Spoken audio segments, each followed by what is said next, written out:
I want everybody to be able to change their perspective on how they created the trauma or interpreted the trauma inside them. I want to tell you a little secret that has been kept from you.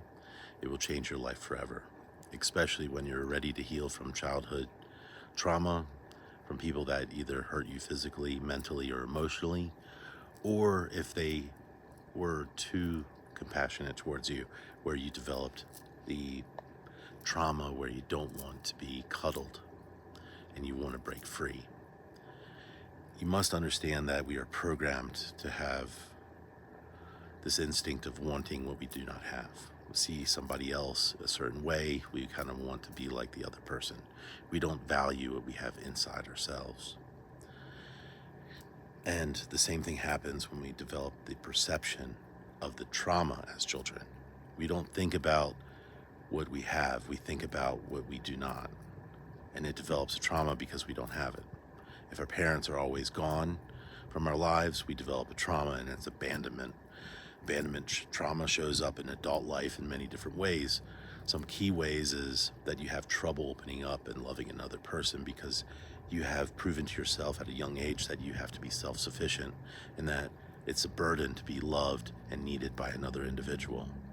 This is just one of the 100 different ways and possibilities of being children that are cuddled too much, or children that are being abused or physically, mentally, emotionally, or just parents that didn't care.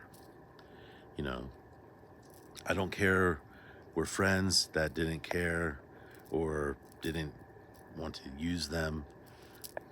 These are all conditions that create trauma, an ego that seeks validation. The way to break free from this is understanding that there's a fine line between the pain and pleasure that we experience, and you could utilize this when reprogramming your mind. You take the trauma that you are having as being abused by a parent or sibling, and you could finally thank that parent and sibling or friend for being the best that they could be. Because even if they beat you every day, you thank them, you slowly turn that pain into a pleasure because you know that it's the best that they could have ever done, because that trauma was passed on from their parents to from the grandparents. This is generational trauma. It doesn't change what happened, but it changes your perception, and when you change your perception, you change your reality. Now this takes repetition, but it works. Our mind will change when you do this repeatedly. It will change the understanding of it not being a trauma anymore, allowing you to release it back to the universe and freeing your soul from carrying that burden. Now this always takes repetition, and it's effective to reprogram your mind into believing any new reality you want. It turns your trauma into a blessing because you're changing your perception of the trauma. And I want you to understand that the media, controlled by George Soros, really doesn't want you to understand this philosophy. Back in 1930s, the Nazi regime used propaganda machine to create similar ways that what I'm telling you now. And this was also implemented by our United States government, Britain, France, and other countries around the world to control the population.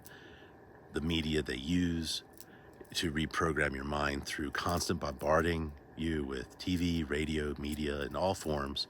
And over time, with repetition, you will believe whatever narrative that they are broadcasting you.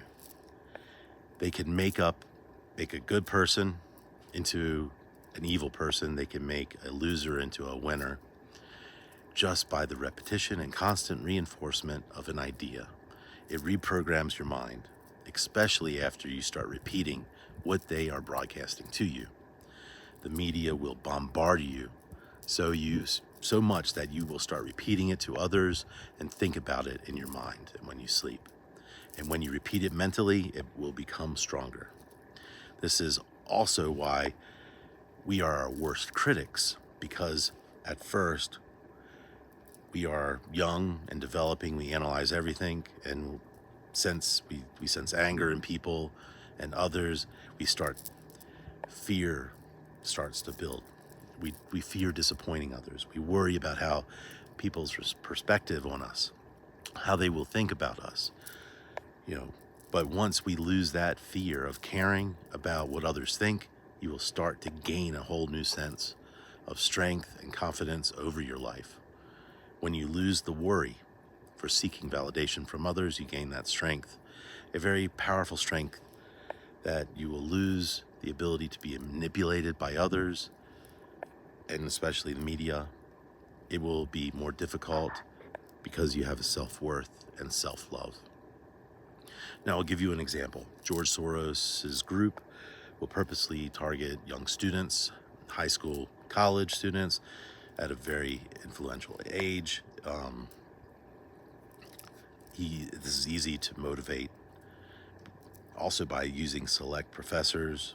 These students keep them on a payroll, some making around $80,000 a year. Now, under this group that Soros has created, call them brown coats. If you want, you could call them anything, but there's really multiple groups that he's in control of. We could take a real situation or make up a fake situation. It doesn't matter, both will work because you're reprogramming. Whatever you put your energy towards, your thoughts towards, becomes your reality. Now let's take an example by using the Israeli government as a baseline. Now everyone should know that the Israeli government will protect all of its citizens no matter what happens. If they're captured, hostage, or killed, the Israeli military will fully launch an attack in retaliation, period. No questions asked. The Israeli government does not joke around about the protection over their citizens, especially when it comes to retaliation for murder. Now that you know that, what if someone that owns all the media channels can create a lot of news about, say, Israeli children being murdered by the Hamas? Now remember, it doesn't have to be real or fake, it doesn't matter at all. But they advertise it so heavily that the Israeli government immediately launches a military strike in retaliation against Hamas. Now, you think about, you also have in the background all your loyal college students already on payroll, ready to start widespread global protests, which, say, happened following the October 7th, 2023 Israeli government military strikes in Gaza. You basically create your own news story and massive political distraction. We could do this with reprogramming our mind to heal from our traumas as children, as adults, and because we heal our past, and it will change our direction in the future. Hurt people won't be around to hurt other people. Let's heal the world together by healing ourselves. You have the power to turn off the TV and stop listening to the news. You have the power to reprogram your own mind to be the best version of yourself you can possibly be. Let's stop with the media and start the healing. Peace be with you all. God bless. Love you.